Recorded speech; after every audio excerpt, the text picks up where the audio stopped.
Nahmadu wa nusallimu ala rasul karim, amma ba'du.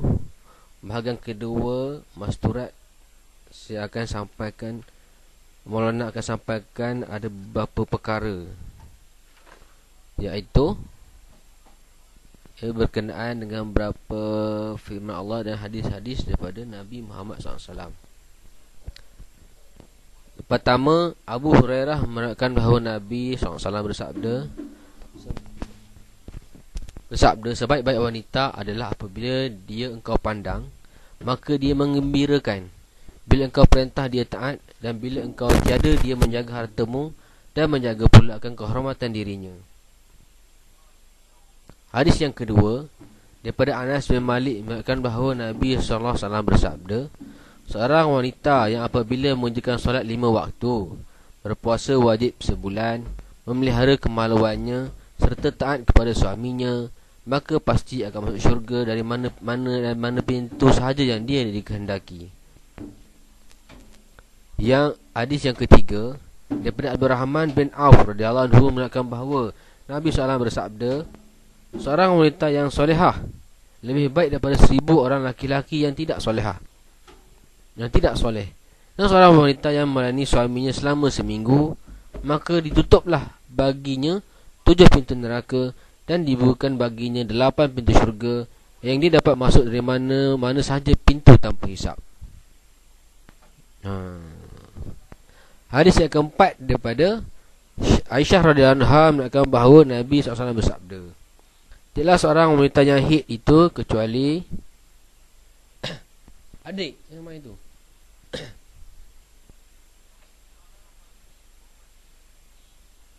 benda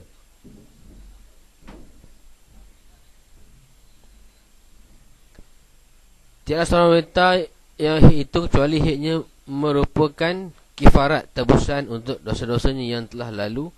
Dan pada hari pertama haidnya membaca Alhamdulillah ala kulli wa astaghfirullah, yang bermaksud segala puji bagi Allah dalam segala keadaan, dan saya mohon ampun kepada Allah dari segala dosa. Maka Allah menetapkan dia bebas dari neraka dan dengan mudah melalui siratul mustaqim yang aman dari siksa. Bahkan Allah Ta'ala mengangkat di atas darajat seperti darajat 40 orang mati syahid apabila dia selalu berzikir kepada Allah selama haidnya. Hadis yang kelima, merupakan sebuah hikayat. Hikayat yang hikayatnya berbunyi bahawa pada masa Nabi SAW ada seorang laki-laki yang akan berangkat berperang, yang berpesan kepada isterinya, hai isteriku, janganlah sekali-kali engkau meninggalkan rumah ini sampai aku kembali pulang. Secara kebetulan ayahnya menderita sakit. Maka wanita tadi mengutus seorang laki-laki menemui Rasulullah SAW, dan Rasulullah bersabda pada utusan itu agar dia mentaati suaminya. Demikian pula si wanita mengutus utusannya tidak hanya sekali, sehingga akhirnya dia mentaati suaminya dan tidak berani keluar rumahnya. Maka ayahnya pun meninggal dunia, dan dia tetap tidak melihat mayat ayahnya, dan dia tetap sabar sehingga suaminya kembali pulang. Maka Allah SWT memberi wahyu kepada Nabi, yang maksudnya, sesungguhnya Allah telah mengampuni wanita tersebut disebabkan ketaatannya pada suaminya. Ada bercerita dalam apa, kita pernah dengar kan cerita ni, bagaimana seorang lelaki yang ikut Rasulullah, dan bila dia balik isteri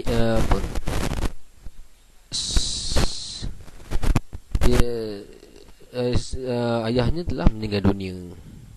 Tak silap saya dalam kisah Luqmanul Hakim menasihati anaknya Zakaria.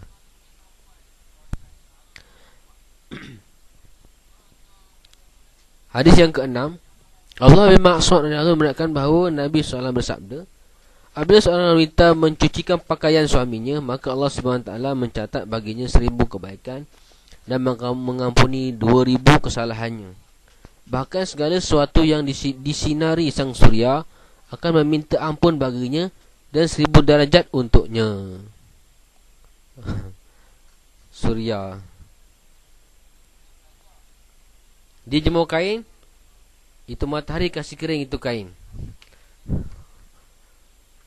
Hadis yang hadis yang ketujuh daripada Abu Dzar radhiyallahu anhu meriwayatkan bahawa dia dengar Rasulullah SAW bersabda, seorang wanita yang berkata kepada suaminya, semoga engkau mendapat kutukan Allah, dan dia berbuat aniaya, maka dia dikutuk oleh Allah dari atas langit ketujuh, dan mengutuk pula segala sesuatu yang diciptakan Allah kecuali dua jenis makhluk, iaitu manusia dan jin.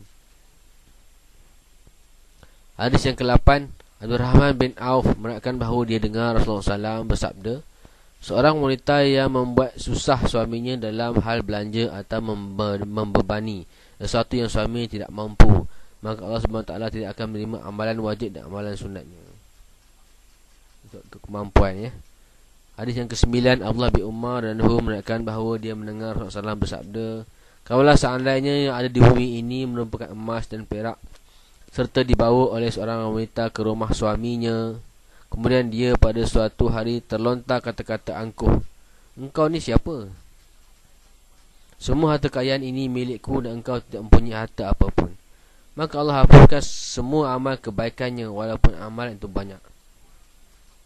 Hadis yang ke-10, Ibnu Abbas radhiyallahu meriwayatkan bahawa dia mendengar Rasulullah SAW bersabda, seorang wanita yang keluar dari rumah suaminya tanpa izinnya, maka dia dikutuk oleh segala sesuatu yang disinari oleh sang surya, itu matahari dan bulan, sehingga dia pulang kembali ke rumah suaminya. Hadis yang ke-11, Utsman dan berkata, saya mendengar Rasulullah SAW bersabda, tidak seorang wanita pun yang mengatakan pada suaminya, saya belum pernah melihat kebaikanmu. Seorang wanita kata suaminya, saya belum pernah lihat kebaikanmu, kecuali Allah akan menghapus amal kebaikannya selama 70 tahun, sekalipun dia berpuasa di siang hari dan mungkin solat di malam hari. Tak pernah tengok suami buat baik pada isteri, kan. Malah baru kahwin mak gitu, dah lama. Orang kahwin sampai 5 tahun barulah boleh jadi baik. Nak secocok, payah kan lelaki perempuan, orang lama. Hadis yang ke-12, Ibnu Abbas radhiyallahu meriwayatkan bahawa Rasulullah SAW bersabda, apabila seorang wanita keluar rumahnya dengan memperelokkan dirinya serta memakai bau-bauan, sedang suaminya reda akan perbuatan yang demikian itu, maka dibangunkan untuk suaminya pada setiap langkahnya sebuah rumah di neraka. Ada juga dah buat baik pada isteri, memakai bau-bauan, maka dibangun untuk suaminya satu langkahnya sebuah rumah neraka. Ada rumah lah neraka. Hairan. Hadis yang ke-13, orang lelaki itu menjadi tulang punggung, tanggungjawab bagi wanita. Artinya bahawa mereka laki-laki itu menguasai urusan kaum wanita dan akan mendidiknya. Dan hadis yang ke-14 daripada Ali radhiyallahu meriwayatkan sebagai berikut, saya bersama-sama Fatimah radhiyallahu anha berkunjung ke rumah Rasulullah SAW, maka kami temui beliau sedang menangis. Ketika itu Rasulullah sedang menangis, Ali bersama Fatimah, dan Ali dan Fatimah bertanya kepada beliau, apakah yang menyebabkan engkau menangis wahai Rasulullah? Beliau menjawab, pada malam hari aku diisyrakkan ke langit. Saya melihat orang-orang yang sedang mengalami penyiksaan. Maka bila aku teringat keadaan mereka itu, aku menangislah. Saya bertanya lagi, wahai Rasulullah, apa engkau lihat? Maka kata Rasulullah, pertama, wanita yang digantung dengan rambutnya dan otak kepalanya mendidih. Kedua, wanita yang tergantung dengan lidahnya serta tangannya dicopot dari punggungnya. Sedang aspal mendidih. Aspal, kepala otaknya mendidih dari neraka dituang ke kerongkongnya. wanita gantung lidah, tangan dicopot, dan neraka dituang ke kerongkongnya. Yang ketiga, wanita yang digantung pada buah dadanya dari balik punggungnya, sedang air getah kayu zakum dituang ke kerongkongnya. Itu yang dilihat. Yang keempat, wanita yang digantung, diikat kedua kaki dan tangannya ke arah ubun-ubun kepalanya, serta dibelit dan di bawah kekuasaan ular oleh kekuasaan ular dan kalajengking. Yang kelima, wanita yang memakan badannya sendiri, serta di bawahnya tampak api yang berkobar-kobar dengan hebatnya. Yang keenam, wanita yang memotong-motong badannya sendiri dengan gunting dari neraka. Dia potong badan dia dari gunting dari neraka.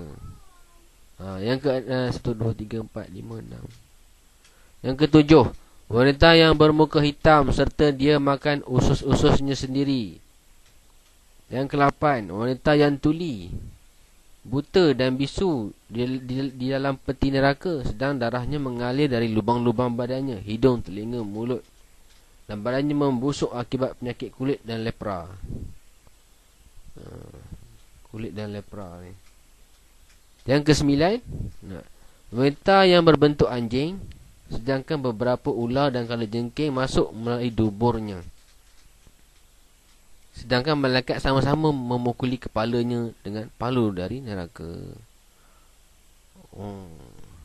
Maka berdirilah Fatimah radhiyallahu anha seraya berkata, "Wahai ayahku, biji mata kesayanganku, ceritakanlah kepadaku apakah amal perbuatan wanita-wanita itu."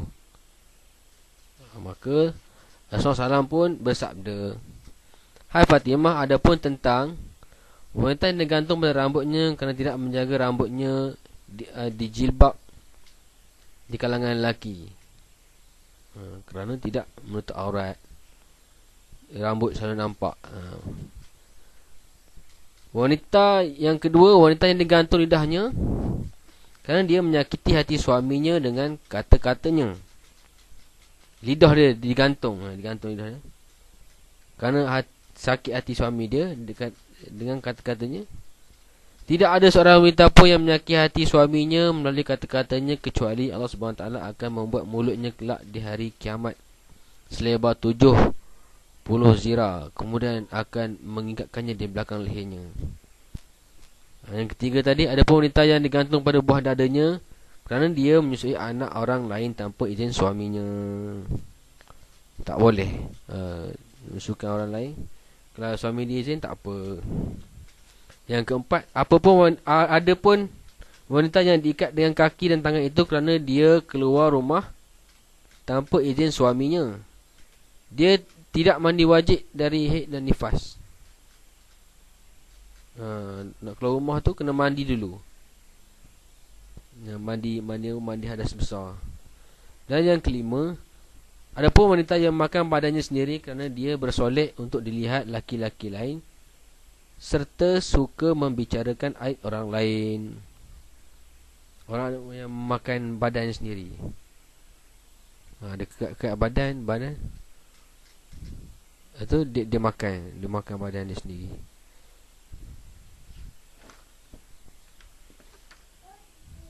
Yang keenam,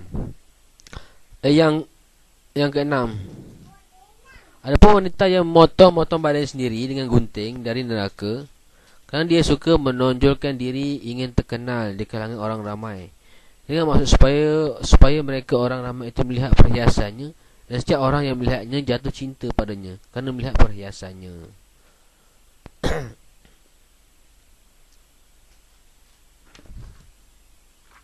Yang ketujuh, ada pun wanita yang diikat kedua kakinya dan tangannya sampai ke ubun-ubunnya dan dibelit oleh ular dan kalajengking kerana dia mampu untuk menjaga solat dan puasa, sedangkan dia tidak mahu berwuduk dan tidak solat dan tidak mahu mandi wajib. Dia boleh sembahyang tapi malas lah. Senang gitu ya tak? Yang ke-8, ada pun wanita yang kepalanya seperti kepala babi dan badannya seperti keledai, kerana dia suka mengadu domba serta berdusta. Jadi kepala babi dan keldai dipanggil hima. Suka mengadulah haiwan lain kan, mengadu domba dan suka menipu. Yang akhir sekali, yang ke-9, ada pun wanita yang berbentuk seperti anjing kerana dia ialah ahli fitnah serta suka marah-marah pada suaminya. Fitnah ni biasanya melibatkan wanita lah. Fitnah, terkena fitnah wanita. Orang lelaki pun gitu je. Sebab orang lelaki ni sebenarnya memang tak tahu langsung tentang hal wanita ni. Sebab orang lelaki ni tak pernah, tak ada berguru dengan apa, dengan mana-mana pun ustazah atau ustaz, cuma lah ambil ilmu daripada dia je. Sebab sifatnya begitu. Yang mana nak tahu hai orang perempuan ni. Wallahu alam. Semoga apa yang sampai ini saya maaf kiranya ada tersalah. Apa yang baik itu daripada Allah Subhanahu Wa Taala, dan tidak baik itu adalah kerana kelemahan diri sendiri. Subhanallah wa bihamdihi, subhanakallahumma wa bihamdika, asyhadu an la ilaha anta, astaghfiruka wa atubu ilaih.